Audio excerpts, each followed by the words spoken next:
Hey guys, this is Miss Marshall. Today we're going to be talking about text structure, and text structure is basically how information is organized into a paragraph.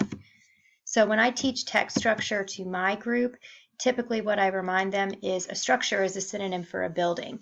And when somebody creates a building, they have to figure out how they're going to build the building.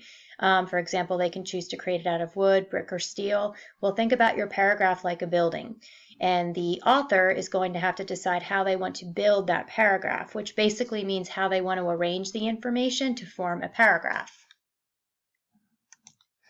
So one way they can choose to arrange their paragraph is called spatial or descriptive writing. And in spatial writing, the information is organized in the order of space, whether you're describing something from top to bottom, left to right. And an example for this one would be when you walk into my bedroom, there's a window facing you. To the right of that is a bed and a bookshelf, and in front of the window is a dresser. So when you take a look at the picture, if you were going to write using spatial text structure, you would describe that room going from top to bottom, left to right, right to left. However, you were choosing to arrange the information so that it's following in an order. The next type of text structure is called sequence or process writing, and in this type of text structure, your information is organized into steps, or a process is explained in the order in which it occurs, like in a recipe. An example would also be eating cereal is easy. First get out your materials, next pour your cereal in the bowl, add milk, and enjoy. In that particular example, the information has to happen in a certain order, and when it does, that's called sequence. Problem solution is another type of text structure, and with problem and solution, it's just like it sounds, where a problem is going to be described and then a response or a solution is proposed. So an example would be, thousands of people die each year in car accidents involving drugs or alcohol. Lives could be saved if our town adopts a free public taxi service. By providing such a service, we could prevent intoxicated drivers from endangering themselves or others. In this particular paragraph, the author identified a problem, which would be that people are dying in car accidents, and their solution would be to provide a free public taxi service. Another type of text structure is called order of importance, where information is expressed in a hierarchy or in priority, which means the most important to the least important, or it could also go the opposite way from the least important to the most important. So an example would be, here are the 3 worst things that you can do on a date. First, you could tell jokes that aren't funny and laugh really hard to yourself. This will make you look bad.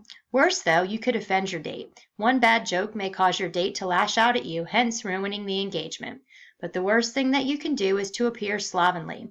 By not showering and properly grooming, you may repulse your date, and this is the worst thing that you can do.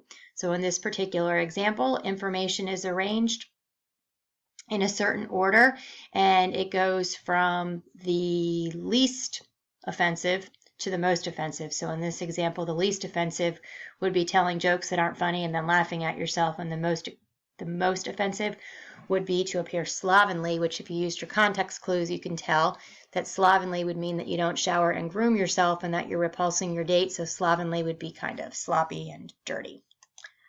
Compare and contrast. We think about Venn diagrams when we think about compare and contrast. And if an author is creating a paragraph where they are arranging the information in such a way that they're talking about the ways 2 things are the same and the ways 2 things are different, then they've used compare contrast text structure in that paragraph. So an example would be Linux and Windows, and I don't know a whole lot about computers, but if you do, you'll understand this paragraph. Linux and Windows are both operating systems. Computers use them to run programs. Linux is totally free and open source, so users can improve or otherwise modify the source code. Windows is proprietary, so it costs money to use, and users are prohibited from altering the source code. So you could take the information that was presented in the example and you could arrange it into the Venn diagram. And if you are able to talk about ways things are similar and different, then you've used compare contrast. Authors could also arrange their information in chronological order. Chronological order means in the order of time. So the STEM word chrono means time. In this particular example, we have things that are occurring first through the things that are occurring last. So Jack and Jill ran up the hill to fetch a pail of water. Jack fell down and broke his crown, and Jill came tumbling after. The information is arranged in the order that it's happening. So first Jack and Jill run up the hill, they get the water, Jack falls, and then Jill falls after him. It's arranged in the order that it's happening, like a story. Another type of text structure is called cause and effect. And in a cause and effect paragraph, the author decides they want to explain the results of something.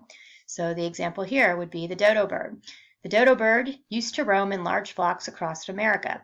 Interestingly, the dodo wasn't startled by a gunshot. Because of this, frontiersmen would kill entire flocks in one sitting. Unable to sustain these attacks, the dodo was hunted to extinction. So in this particular example, we've got a cause and we've got an effect. The cause would be that the dodo wasn't afraid of the gunshot, and the effect would be that the dodo birds were all hunted into extinction.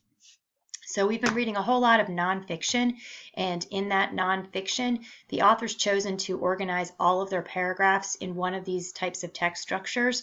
So as we are continuing to read and do more nonfiction, we're going to be looking at the ways authors organize their information into a text structure and practicing those.